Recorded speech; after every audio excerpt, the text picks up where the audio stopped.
అమ్మంతా గడిగింది, అందమైన ఇసుకని అద్దంలో చేసింది. ఇష్టం ఉందో లేదో పట్టణానికి వచ్చింది, ముక్కు మూసుకొని మూసిలో మునిగింది. ఈ ముక్కు మూసుకునే పరిస్థితి 25 ఏళ్ల కింద 28 ఏళ్ల కింద రాసినాను. అప్పటికే అంత వచ్చింది. 90 నాటికి కూడా శుద్ధి చేయాలని పెట్టినారు, కానీ 20% శుద్ధి కాలేదు. నగరం అభివృద్ధి విధ్వంసం కాకూడదు. ఏ ఆర్థికవేత్తలు చెప్పినా, అమర్త్యసేన్ చెప్పినా, నీవెవరు చెప్పినా ఏ అభివృద్ధి అయినా అది విధ్వంసం కాదు. పైగా ప్రపంచానికే మార్గదర్శనం వహించిన గాంధీ తత్వం ఏదైతే ఉందో, పరిమితత్వం, ప్రశాంతం, సహజత్వం, ఈ 3 సూత్రాలకు విఘాతం కలిగించే ఏ అభివృద్ధి అయినా అది ప్రజాహితం, హితకరమైంది కాదన్నాడు ఆయన. ఈ దేశంలో జరిగిన జనాభా ఎక్కువ ఉందని అదని ఎవరికి ఈ మందులు, వాళ్ళు చేసిన మందులు, వాళ్ళు ఉత్పత్తి చేసిన కాలుష్యం నారాలకు మొత్తం కంపెనీల మురుగునీళ్ళకు గత కాలంలో కాంగ్రెస్ పార్టీ ఉంటుంది. పర్మిషన్ 80 నుంచి అంతకుముందు ఈ నదిని పాడు చేసిన పాపం పాలకులకు ఉంది. అక్కడనేమో గంగానది పాడైపోయింది, ఇక్కడ ఇది పాడైంది. ఇంకా రాయలసీమలో ఏంటంటే అభివృద్ధి ఎక్కువ లేదనక సకలేరు, జంపలేరు, గుండ్లకమ్మ అవన్నీ వాన వచ్చినప్పుడు ఉంటే పోతాయి. ఈడ అభివృద్ధి పేరుతో నగరం అనేది, నదిని పాడు చేసే అభివృద్ధి అనేది అది సర్వపాపం. నది అంటేనే పాపాన్ని, బంధాలను అన్ని విముక్తి, నదులను ప్రేమించే లక్షణం బుద్ధ భగవాన్ ఇచ్చింది. అంత ఇక్ష్వాకులు అనే వాళ్ళు బౌద్ధాన్ని ప్రోత్సహించిన వాళ్ళు. ఇక్ష్వాకుల కాలంలోనే ముచ్చుకుందులని రాజులోనే ఓ చరిత్ర అంతవద్దు. అనంతగిరిలో పద్మనాభుడు దివ్యమైన మహిమలు ఏమున్నావులే కానీ అనంతగిరి పద్మనాభుని వచ్చిన కొండల నుంచి ఇచ్చిన నది పారే వాగుల పూర్తి పచ్చని కొండల నుంచి పరిమళైన పూలగాలను మోసుకొచ్చి నగరపు సైకతాన భగీరథి ప్రేమ గాథలకు, ఇసుక తిన్నెల మీద ఊహించే నిన్న రాత్రులకు జహాపన ఈ పండు టెన్నెల్లో ఒక మంచు లేని మంచు ప్రాంతం అంత మంచి నదిని పాడు చేసిన పాపము పాలకులది. ఈ పాపాన్ని సరి చేయడం కోసమే ఎవరెంత ప్రయత్నించినా దాదాపు 25 ఎస్టీపీల కేసీఆర్ గారు 32 ఎస్టీపీలు పెట్టినాడు. అది దానికి ఇంకెన్ని కొని చేయాలి. కానీ వచ్చే పనులను ఉన్న ఎస్టీపీలను పని చేయకుండా చేస్తే వాళ్ళకి పేరు వస్తుందని, అది ప్రపంచవ్యాప్తంగానే ఇట్లాంటి దూరం వస్తుందని ఒక విధానంతో వాడిని పని చేయకుండా చేయటం అనేది మొదలైంది. తర్వాత వాటికి ఇంకా ఇంకా ఎక్కువ ఎస్టీపీలు పెట్టండి, ముందు శుద్ధి అని శ్రీధరన్న బాగా చెప్పినాడు. స్నానం చేసి శుద్ధి, ఇంకా పెద్ద సూత్రం అవసరం లేదు. శుద్ధి అనేది వాళ్ళకి ఇష్టం ఉండదు. ఎందుకంటే ప్రజలు శుద్ధిగా ఉండి, ప్రజలు చైతన్యవంతంగా, ప్రజలు ఆరోగ్యంగా ఉంటే పాలకులకు అంత ఉండదు. ప్రజలు ఎప్పుడు అరకూర అడుక్కుంటేట్టున్నారు. ప్రజలు ఎప్పుడు అరకూర, వాళ్ళు చిన్న చిన్న విషయాలు, బాధలు, వాళ్ళు ఆరోగ్యవంతులుగా ఉంటే ఆరోగ్యం ఆలోచిస్తారు. వాళ్ళు ఆరోగ్యంగా ఉంటే ఎప్పుడైతే నీవు ఎక్కడెక్కడైతే పర్యావరణం బాగున్న ప్రాంతాల్లో నీవు వేరే చిన్న చిన్న దేశాల్లో డెన్మార్క్ కానీ, స్వీడన్ కానీ, స్పానిష్ కానీ వాళ్ళు చాలా చైతన్యవంతంగా ఉంటారు.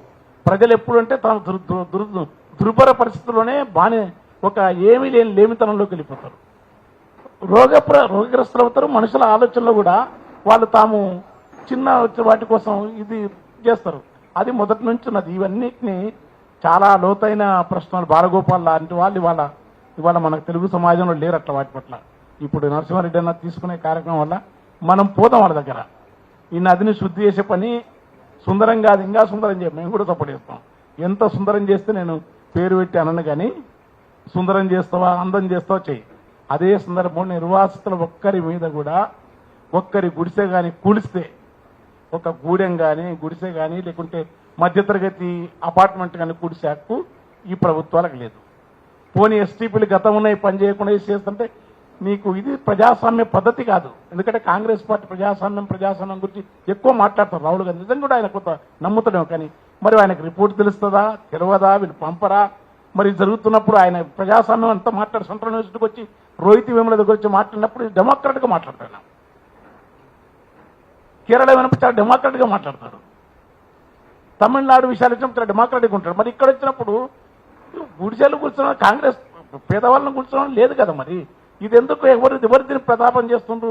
మీ ఆధీనమా, మీ పద్ధత కనుక మనదంటే ఇది ఖచ్చితంగా దీని ఇంకా సాంఘిక, ఆర్థిక, నైతిక, ప్రాంత అభివృద్ధి వెనకాల సుప్రయోజనాలు దాగి ఉంటాయి. సుప్రయోజనాలు, రకరకాల రాజకీయాలు సుప్రయోజనాలు దాగి ఉంటాయి. అవి తెలుసుకోలేనంత వరకు జనులు తెలివి మారి రాజకీయాల్లో బలవుతూనే ఉంటారు. అది బలైపోయిన ఈ పరిస్థితుల్లో ఈ నదిని పేరుతోని మనకు ఒక విపత్తు కలుగుతోంది. ముందు ఆ కంపెనీలకు వచ్చే వ్యర్థాలను ఆపండి, నిర్దాక్షిణ్యంగా కట్టిన. ఎందుకంటే ఏ కంపెనీ కూడా తక్కువ ఖర్చుతోని ఎక్కువ పర్యావరణకితం ఉండబడే నామ్స్ కండాసు వాటిని పాటించవు. వాళ్ళకి ఇంకా లాభం ప్రధానం కంపెనీలకు, పైగా ఫార్మా కంపెనీలకు అంత లాభాపేక్ష పిచ్చింగ్ ఏ కంపెనీలకు ఉండదు. ఎందుకంటే ఎక్కువ తెలుగు రాష్ట్రాలు, ఉభయ రాష్ట్రాల్లో అత్యధిక సంపన్నులు ఎవరంటే వాళ్ళు ఫార్మా కంపెనీ వాళ్ళే ఉంటారు. ప్రామాణికంగా చేసేప్పుడు ఎందుకంటే వాళ్ళకంతా అన్ని రకాల అది ఉంటుంది. ఈ ఫార్మా కంపెనీలు ఎవరు పెట్టినా సరే, ఏ పార్టీ వాళ్ళకి దగ్గర ఉంటుంది. కనుక ఈ పార్టీ ఫార్మా కంపెనీలు వదిలే నాళాలకు వచ్చే ఆ కలుషితాన్ని ఆపే పెద్ద ఉద్యమం జరగాలి బయటకొచ్చి. రెండవది ఏంటంటే ఈ నిర్వాసితులను తప్పించే హక్కు నీకు లేదు. నివాసాన్ని, గూడును తొలగించే హక్కు లేదు. నివాసం కల్పిస్తామంటే అది ప్రజలతోనే అక్కడ ఆ ప్రజల ఆమోదు. ఇప్పుడు అక్కడేమో సెంచులను అడవిలో ఉండకుండా వాళ్ళని తరిమేస్తున్నారు. ఇక్కడ నదీ పరివాహ ప్రాంతంలో ఉన్న పందుల నివాసాలు, పాడు మురుగునీళ్ళ కాడ నున్నంగా ఊడ్చి మన్నంతా ఎత్తిపోసి శుభ్రంగా చేసుకొని చూసుకున్నారు ఎప్పుడో జాగా. ఉన్నోని కన్ను గుట్టారు అన్నో ఊరన్నా, నీ గుడిసె ఊసిపోతావు అన్న ఊరన్నా. యాడికోతారు ఇప్పుడు, యాడికి వాళ్ళు చెప్పమంటే సడన్గా పోవాలంటే దానికి కొత్త. కనుక మీరు పరిహారం ఎంత ఇస్తావు? అఖిలపక్ష కమిటీ ఆడిసిందే. ఏదన్నా అఖిలపక్షం వేస్తే వాళ్ళకి పేరు వస్తుంది. అరే మీరు డిఎంకేతో పొత్తున్నారు. అమ్మ క్యాంటీన్ పెడితే జయలలిత కరుణానిధి ఇప్పుడు స్టాలిన్ వచ్చేవాడు డిఎంకే పార్టీలో తీసేయాలి ఆమె పేరుతుంటే, మంచి పని ఎవరు చేసినా తీయకూడదు, అమ్మ క్యాంటీన్ ఆమె పేరుతో అని చెప్పినాడు. ఎప్పుడైనా నీలం సంజీవ్ రెడ్డి కానీ, సుందరయ్య గారు పోస్తు కానీ, పాతకాలపు దామోదర సంజీవ్ కాంగ్రెస్ పార్టీలో ప్రతిపక్ష నాయకులు గౌరవించేది. ఇదే మొత్తం ప్రపంచవ్యాప్తంగా భారతదేశంలో ఈ వాతావరణం లేపం. బుల్డోజర్ అన్న పదమే పెద్ద ఒక దుర్మార్గమైన కిరాతకత్వానికి నిదర్శనం. ఈ బుల్డోజర్కు లింకులు ఎక్కడెక్కడ ఉన్నవో అది ప్రజల మీదకి బుల్డోజర్ పంపడం అనేది నీకు పంపితే తెలుస్తుంది. మనిషి అంటే పిచ్చ కాదు ఎగిరిపోనికే. మనిషి అంటే తరిమి కొడితే పోయి జంతువులు ఎక్కడో పోని అల్లల్లానికి జంతువు కాదు మనిషి. మనిషికి తన చుట్టూ అనుభూతులు ఉంటాయి. ఇంట్లో పూట ఉంటుంది, మనకు తండ్రి చనిపోయిన ప్లేస్ కూడా పవిత్రం, బిడ్డ పుట్టిన స్థలం పవిత్రం, మనం ఆడుకున్న నిద్ర, మనం ఉన్న గూడు ప్రధానం. ఇట్లా కూర్చొని మా తాత చెప్తుండే, ఎక్కడ లే అంత శిలకల వాడ కూర్చుంటే నాకు ఈడ కూర్చుంటేనే చెట్టు కింద కూర్చుంటే నిద్ర వస్తాయి బిడ్డ, చింత చెట్టు కింద ఆనుకుంటే నిద్ర వస్తాయి. ఇట్లా రాత్రిపూట కూడా అనే వస్తున్నాయి. ఎందుకంటే ఇట్లా ఆనుకుంటే నిద్ర వస్తాయి బిడ్డ, చెట్టు కాడ ఎందుకు ఉంది అంటుండే. మనిషికి కొన్ని అనుభూతులు ఉంటాయి. అభివృద్ధి అనే పేరుతోని మానవ అనుభూతులను, మానవ సహజాతాలను భగ్నం చేసేది కూడా అది సరైనది కాదు. నీవు ఆ నిర్వాసితులను తీసే నది బాగా చేసి నది పక్కన కొద్ది బఫర్ జోన్ అంటున్నా. ఆ బఫర్ జోన్కు ఇంజనీర్లను, వాళ్ళను, ప్రతిపక్ష పార్టీలను, రకరకాల పార్టీలు పిలవాలి. కమ్యూనిస్టులతో ఇట్లా పొత్తే ఉంది కదా, మరి సాంబశివరావు గారితో పొత్తున్న సిపిఐ పార్టీలను పిలవండి, న్యూ డెమోక్రసీ పార్టీలను పిలవండి. వాళ్ళు ఒకసారి కలిసి పనిచేస్తారు. ఇప్పుడు నరసింహారెడ్డి గారు చాలా స్పష్టంగా మాట్లాడుతున్నారు.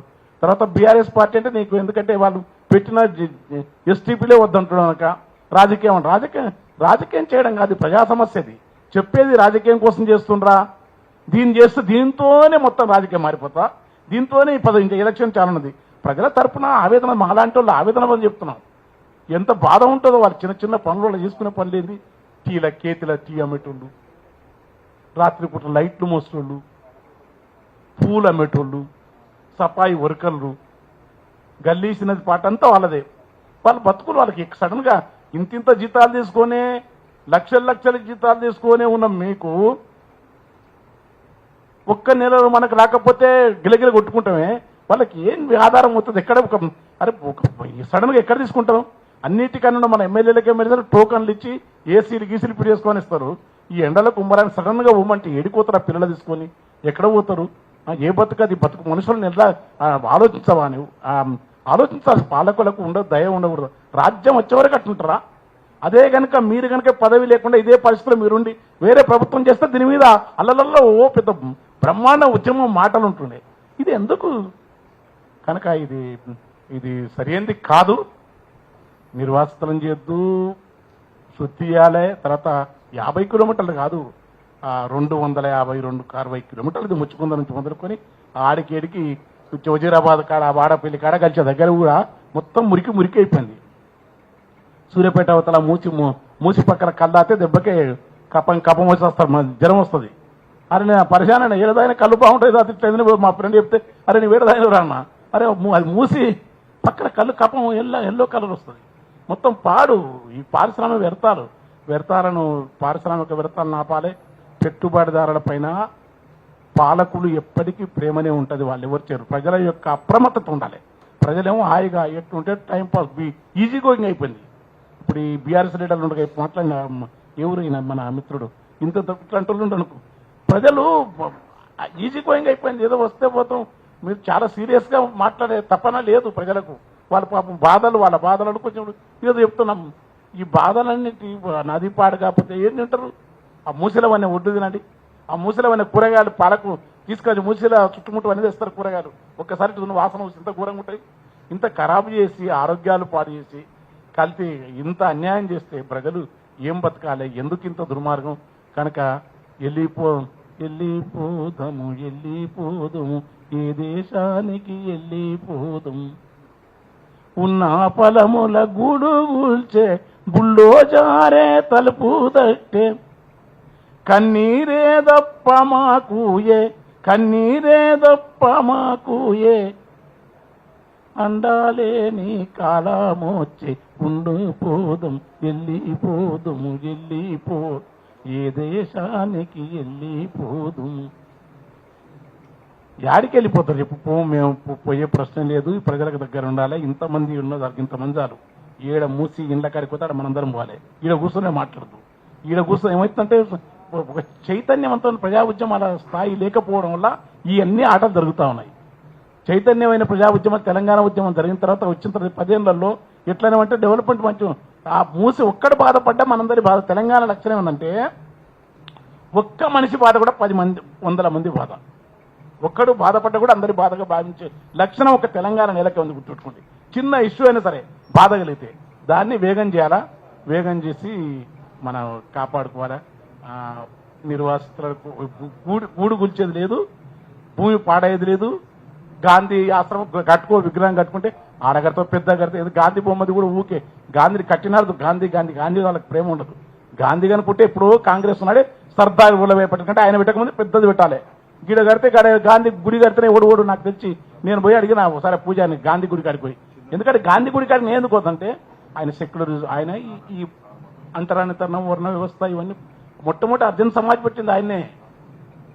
1930లో అంబేద్కర్ అందులో సభ్యుడు. ఇప్పటికీ ఢిల్లీలో ఉంది అది అర్జున విముక్తి దాంట్లో పెట్టి ఆ మూలవాసి పెట్టిన తర్వాత ఆయన బాబా చాలా మంది మహారాష్ట్ర అంబేద్కర్కు ఆయనకి ఇద్దరికి మధ్య మహారాష్ట్రతో ఉండేది. ఆయన పేరు చాలా చెప్తున్నాను, బాబా అది పేరు ఉంటుంది. వాళ్ళు అంటే గాంధీ నేను కూడా అవన్నీ ఆదికి వచ్చి గాంధీ పాపం జగజీవన్ రాము లాంటి వాళ్ళు ఉప ప్రధాని వరకు ఎదగనేకెళ్ళి గాంధేయవాది ఉండే. మా తన మహేంద్రనాథ్ గారు ఉండ్రి, ఆయన గాంధేయవాది ఉండి అంబేద్కర్ ఎట్లా చేసినాడు అంతకంటే అదే రకంగా చేసినాడు. మాకు ఇదేంటి సర్వోదయ వాళ్ళు అయితే గాంధీ గుడికి అయిపోయి అడిగినా ఎవరైనా వచ్చిందా ఈ కాంగ్రెస్ వాళ్ళు కనాడ ఏమంటారు రాలే ఎవరని చెప్పి గుడికి ఊకే గాంధీ గుడి కడితేనే మీరు పోలేదు. గాంధీ మీద మీకు అంత ప్రేమ ఉంటే గాంధీ ఆలోచిస్తున్న పరిమితత్వం, ప్రశాంతం, సహజత్వం, గ్రామీణ వాతావరణం, ప్రకృతి, పర్యావరణం కావాలనే ప్రపంచవ్యాప్త ఉద్యమాలకు గాంధీ స్ఫూర్తిదాత. గుర్తుపెట్టుకోండి. అనేక ఉద్యమాలకు నెల్సన్ మండేలా కానీ, మార్టిన్ లూథర్ కింగ్ కానీ, పర్యావరణ ఉద్యమాలకు కానీ గాంధీని చాలా టాలుస్తాయి. కానీ హెన్రీ డేవిడ్ థోరో లాంటి వాళ్ళు కూడా చిన్న బుడ్స్ అడవిలో ఏమీ లేకుండా బతికిన అమెరికన్ రచయిత కూడా గాంధీకి ఆయనకి ఇద్దరి మధ్యలో ఏ మేరకు చాలా మంది స్ఫూర్తి గాంధీ. ఆయన నుంచి ఈయన స్ఫూర్తి పొందిన ఆయన అది వేరు సమస్య. కనుక అలాంటి గాంధీని విగ్రహం పెడితే పెట్టు, నేను గాంధీ విగ్రహం మనం వద్దనవద్దు, పెడతావు ఏడ పెడతావు, ఎట్లా పెడతావు, ఇళ్ళ కూర్చోకుండా పెట్టు, ఎంత పెద్ద పెడితే పెట్టు. గాంధీని పెడితే గాంధీ ఒకసారి ప్రయోజనం ఏంటంటే ఒకటి పెడతారు, ఒకటి చేస్తారు. గాంధీని వద్దంటాం చేస్తారు. మనం గాంధీని ఎందుకు వద్దంటాం? గాంధీని బాజాప్తా పెట్టు. గాంధీని పెట్టడానికి మేము వ్యతిరేకం కాదు. కానీ ఎక్కడ పెడతావు? నది మధ్యలోనే పెట్టాలా? తావు లేదు. మంచి హాయిగా ఆక్రమించుకున్న విధంగా పెట్టుబడిదారులు బాగా ఉన్నారు కదా, వాళ్ళందరూ ఇండ్లు తీసిపడిచి వాళ్ళ అనేక ఉన్నాయి. పెద్దది పెట్టు, పెద్ద గుండెలు ఆక్రమించుకున్నగా వాళ్ళ దగ్గర రాసి గాంధీ విగ్రహం పెట్టి అక్కడ మొత్తం అద్భుతంగా చేసి ఈ నది పక్కనే పెట్టాలి. గాంధీ ఏం చేసిండు? నది పక్కన గుడి కట్టు. గుళ్ళు ఎవడో గుడి ఉంటే తవ్వరు, మంచి మంచి గుట్టలు తవ్వుతారు. ఆ గుట్టకాడ గుడి కట్టే ఎవడతాడు ఇక్కడ గుడి కట్టే ఎవడోడు. ఇప్పుడు మొత్తం తొక్కిపడి ఉన్న గుట్టలు భూములు పరిశానం. ఎన్ని గుళ్ళు కడితే అన్ని గుళ్ళు కట్టండి, గుట్ట మీద కట్టండి. ఎందుకంటే గుడి పెడితే గుట్టలు కట్టవు. కానీ గుళ్ళు పేరుతోని, పూజల పేరుతోని, చర్చిల పేరుతోని, వీటి పేరుతోని ప్రజా నినాదం ఒకటి ఉంటుంది, దాని ఇంకా ప్రయోజనం ఒకటి ఉంటుంది. వాటి లోతుల్లోకి ఆ ప్రయోజనానికి కారణం ఏంది? నడిపే పార్టీయా, సొంత ప్రయోజనాల, రాజకీయాల, అవన్నీ చాలా లోతైన ప్రశ్నలు ఏం కాదు. ప్రజలందరూ తెలివైన వాళ్ళే. కనుక వెంటనే ఈ ప్రయత్నం ఆపి శుద్ధి అయి మీరు మమ్మల్ని మా ప్రాణాలను మమ్మల్ని ఉండేయండి. వ్యాపారాలకు ఎవరికి అఖిలపక్ష మీటింగ్ మొట్టమొదటి వేయండి. బుల్డోజర్ను మాత్రం అనుమతించవద్దు. అట్లా బుల్డోజర్ వస్తే ఇక్కడ ఉన్న